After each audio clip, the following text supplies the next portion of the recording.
Greetings, Clausewitz here.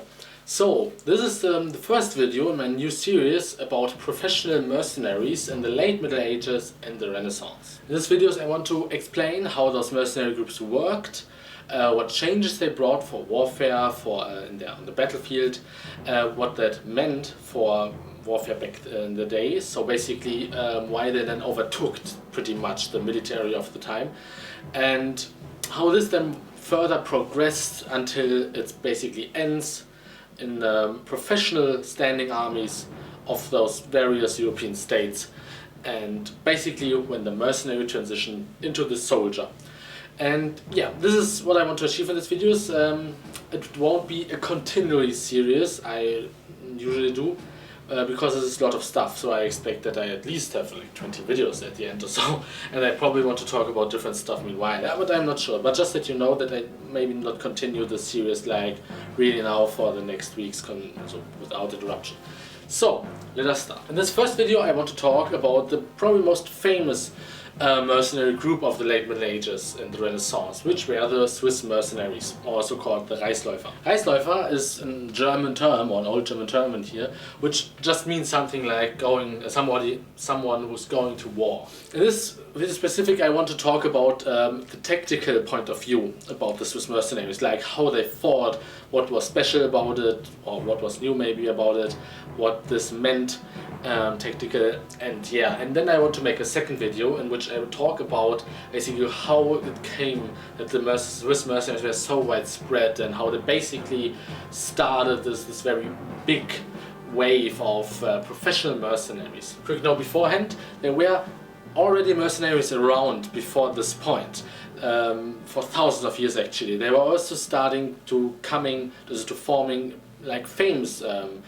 full-time mercenary groups like the White Company and also other mercenaries. But these guys were basically changing warfare to an extent, and also starting the progress that basically most of the European rulers actually just replaced their normal military with with mercenaries, excuse me.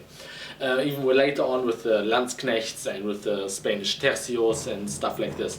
But basically mercenary armies became like more and more the norm later on from this point, while beforehand mercenaries were more a temporary solution, or sometimes used for like as big numbers of mercenaries to fight one battle or support them for world war, but not like in the dimension as with the Swiss and later on Landsknechts and tercios and whatever came afterward. So just that you know, but I will talk about mercenaries in a more global, on a more bigger scale at some point, but not in here because it's too much. I really want to concentrate on the Swiss in here. So the tactical point of view about the Swiss. It's often said that they had invented this dense pike formations with halberds, connection with halberds, and basically were unbeatable, and they were well organized, well trained and stuff like this, and basically brought in the rise of the infantryman in the Middle Ages and later on. But this is half true, I would say, and actually it was kind of hard to find solid informations or good facts about how the Swiss fought. Many stuff were myths or legends, other stuff were just claims without any base, which also sometimes refer to those myths and legends. And yeah, and the thing is that when you look at the art of the time to maybe find clues there, that it kind of gets sometimes confusing, because you see often then the armies like the Swiss on one side and the Habsburg, for example, of the other one, and they basically look the same. You only can distinguish them from the banners they bring with them, and of course that the Habsburg army has really like a more knightly armor in there, while the Swiss had very normal or very less armor. You often see in art also a very basic form of halberd, which is also kind of strange. Sometimes you don't see pikes at all, and this is the next thing with the pikes. You basically see also that like knight armies or knight men at arms also use their lances in a pike manner. So you can't really tell, oh yeah, there was something specific. Two things are often said about the Swiss mercenaries besides the whole pike halberd thing. First, they kind of like charged the enemy, and this was one of their main tactical advantages. They kind of charged in and really pushed like through their enemy, where I kind of think all the time, okay, they may did this, but how should bring them this tactic more? Like, yeah, charging is nothing new, and if you charge into lances, even with spikes, there is nothing to it, really. Another thing with another statement you often hear about mercenaries, Swiss mercenaries, is they are pretty gruesome, very brutal, exceptionally brutal even, and it's so funny because I read something like, oh, it was a big change in warfare that they don't oblige to rules, and they basically just killed everybody and fought with the aim to kill the enemy, to destroy him, and not take hostages and stuff like this. But I'm like, this is the same statement you hear about English longbowmen or the English army in the 100 Years' Wars. Like, it wasn't about chivalry anymore or about rules on the battlefield. Now it was about killing them, and warfare changed. So basically, this happens 2 times in Europe or what? And the thing is, no, warfare. If we really talk about warfare, there's much more to it than like rules and everything. And why should I bend to rules if I have a stronger army and stuff like this? There were feuds which were under rules, but guess what? Because there was an overlord behind it. Basically, for example, in the Holy Roman Empire, if you had a feud, like you were a count, had a feud with a city or stuff like this, then basically at some point the emperor, and often also the church, or in connection with the church, set rules like don't destroy villages or don't kill unarmed people and stuff like this. But yeah, if you wouldn't obey to this, then basically the might of the empire and of the church would be against you. So there was always somebody who could enforce those rules. But if you have 2 powers which haven't any power under them and which are kind of equal to each other, so it's not like they are so more powerful than the others, of course there are no rules in there. Maybe to some extent, as long as it benefits both sides. But yeah, the thing is, forget this whole rules stuff and so on, chivalry stuff. And okay, I have to say there was one battle, like the Battle of the 30 or so, which were between really 30 knights of England, or of Brittany, I'm not sure, but basically for the English side in the 100 Years' War, and 30 knights of the French, and they kind of fought in a tournament. And this was then for the battle, and it was part of actually a secession war. I think it was in Brittany, and was part of the 100 Years' War before. But even there, yeah, it was a local thing. They had some rules because they were obviously maybe not strong enough to just enforce no rules on each other. They had to fight this tournament-based thing, and it's one battle between all those dozens of battles in the 100 Years' War. So, just want to say, I think this is just rubbish. Maybe they didn't took so much hostages, it could be true, but only because they maybe didn't have the supplies to really hold those hostages. So this is the next thing, is out of tactical strategic reasons, which has nothing to do with like brutality. And this is where I say it's getting all over again. And also it can be propaganda from one side, like, oh, the Swiss are such animals, they butcher our people or whatever. So I don't think that there's really so much truth to it. So those are basically those 2 points. So the thing is about how they fought. Like I said, it's stated that they fought or were famous before as mercenaries, like in the 100 Years' War, for example. They couldn't find anything to it. Of course, there were some Swiss mercenaries in the 100 Years' War, like so many mercenaries, Italian mercenaries also. So basically there are lots of different nationalities out there as mercenaries throughout Europe, so this is nothing really special. And it's really like, it took like until the end of the 15th century until the Swiss were famous and getting hired by other states, or getting hired at large numbers, so basically everybody is copying their fighting style. So I would say a time before this there's nothing much to it. So what I could find and conclude for myself, because it seems that they fought with pikes and halberds. This is also something stated later on in historical sources, also by Landsknecht, which basically just copied this, or which they see improving Swiss formation style. You also see this in the Vatican, that they also have or train them traditionally in this whole style. So we can pretty much say there is something to it. And how this really looks, or how well it works, is now the question. We know pretty much how the Tercio and how the Landsknechts and how the Swiss in the 30 Years' War and how the Netherlandians basically organized themselves, and this also was based on the Swiss. But the Swiss was pretty early on, and I couldn't really find so much detailed information about them as about Landsknechts or the Tercio. But what I could conclude for myself, what it seems, what the art is telling me, what like the other formations is telling me, what the context of military is telling me, what they did to be successful, and which kind of also connects to all the other things here, which I mentioned before with the charge, for example. It seems that they formed up. Basically, they had, of course, some people with pikes. They were already dense packed, and they had maybe a frame of pikes. This is maybe a standard formation, depending on the terrain. You have to keep in mind they fought, basically they had actually some wars. And during the last wars, like in the 5th century, they actually get famous and hired. So they fought there mostly in their own territory, which were basically the Alps. So they had many hills and mountains. Nothing was suited for cavalry charges.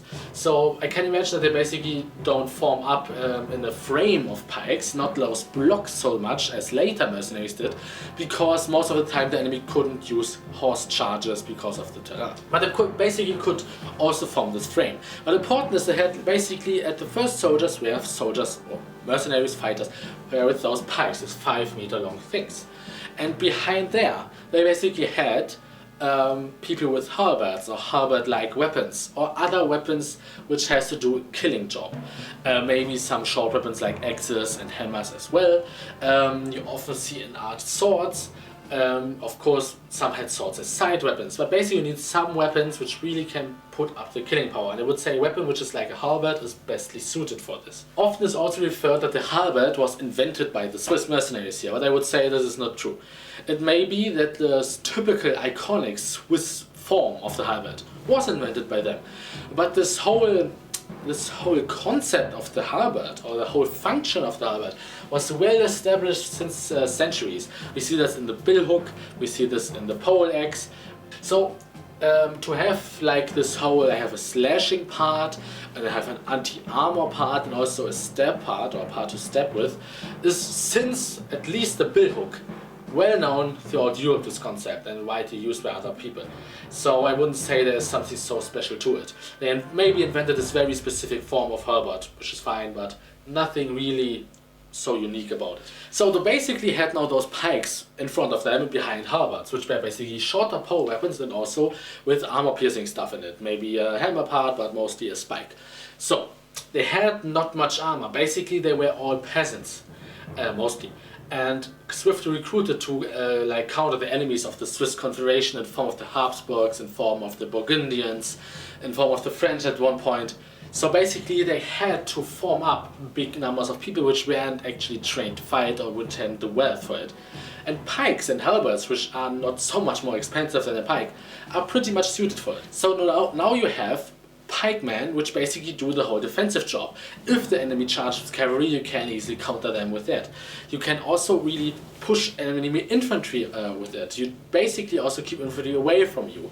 You have so long pikes that basically the enemy has to also come close and surpass the pikes, which are not only a threat for them, but the pure existence of the pikes, of those many dozens pikes, which are backed up by this block of infantry or this mass of infantry, these deep lines, they basically form an obstacle. So the whole battle line of the enemy can't form properly. So you will have some gaps in there. The people will get more individually, but not so much, and they are kind of contempt in there, because you have maybe there some pike before you. They are starting the man, and I want to show you more from this. As when my Routiers is basically a man, maybe the first man I can reach.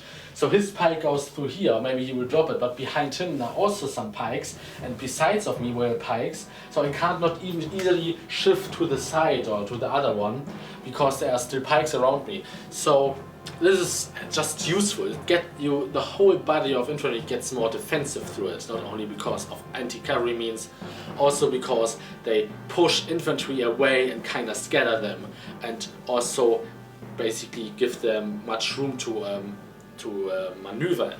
It's often seen and was often used, also described like for the English knights and men-at-arms at like the Battle of Agincourt, that also basically when the knights and men-at-arms fought on foot, they used their lances as their ground weapon firstly, before they switched to swords and so.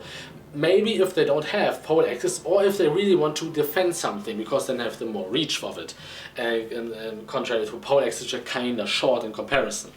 So, but a lance isn't as long as the pike. So basically you also have this advantage that even if the enemy forms also in this this mass of armor and lances, basically your pikes are longer and still pushing them away. Even if you're well armed and everything, you can't just go through the wood of a pike, especially not if it's not moving at all, and if there's so many of them. So now when basically those infantry met, and you have this kind of scattered and everything, and the people try to maintain formation, you have this bit of chaos in there.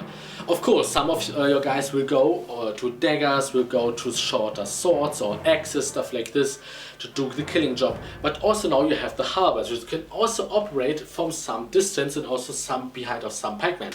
You have hard slashing, it is hard hitting attacks with like the spikes, which can penetrate helmets. This is tested. And of course also which can go anywhere else, but they basically just hack on them. You also have some part to stab them in gaps maybe, or if they're not so well armored, if they have to raise their visor maybe.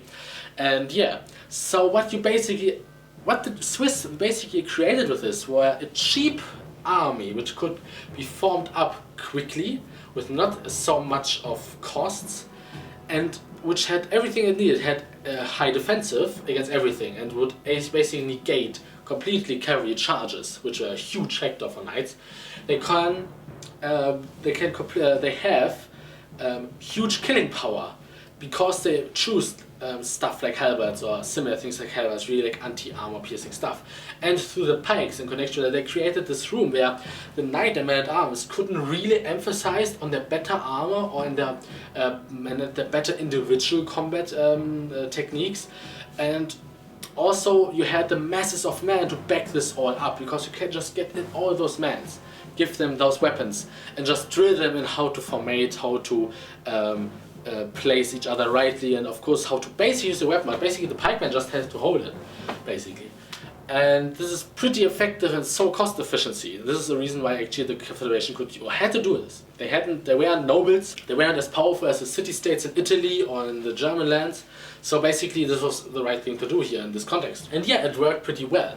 Because there, the enemy basically fought as the same manner. They looked for the melee. They had also lances, pole arms, whatever, but they couldn't use their cavalry, so one advantage is gone. And basically how they were meeting each other, they reduced so many of the advantages of the enemy that they could of course then win the battles, and it wasn't also expected that they could actually do this. Another thing is, the biggest disadvantage of the Swiss mercenaries, tactical wise, where they had so less armor, so less body protection, and they didn't have so many ranged fighters. They had some crossbowmen, but not much. And the thing is, of course, then actually enemy crossbowman or enemy longbowman or enemy bowman, basically everything that can shoot or throw something, is a huge danger. But now this whole myth of the charge comes in place, because I'm pretty sure what they did were just rushing in. They grabbed the formation, maybe some blocks of formation, or they put them together in one front, depends on the terrain and the enemy, and they really looked for the melee. They didn't hesitate. They formed up easily, which is actually quite possible because they just have these two kinds of weapons, and you just form them up on the margin in this manner. So, and then you just go in, and you just go in. And you're just going into melee, you don't really charge them, you're just looking for the melee, and therefore the enemy can't really shoot for a long time at you, and then not even anymore afterwards. And then they would grind them down in melee, basically. And yeah, like I said, it worked pretty well, obviously, and makes a lot of sense. I would say this makes a lot of sense, that this is how it worked, how this is actually functioned.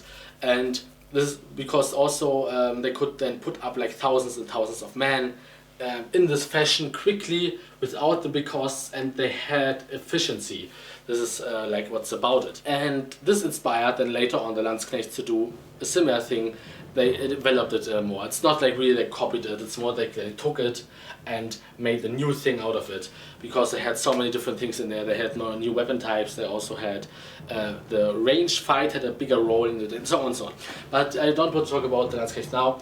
So this is like my take on why the mercenaries were so effective. This is also everything I could find which makes sense in this context. And in my next video I will talk about how it came that they were so famous and so widespread then after they established themselves, like in the 15th century. So basically how they established themselves, I want to say. And yeah, this is all for now, so hopefully you enjoyed this video. If so, give it a like and subscribe to my channel if you not already did. Talk a lot about military stuff in here, and hopefully I see you soon.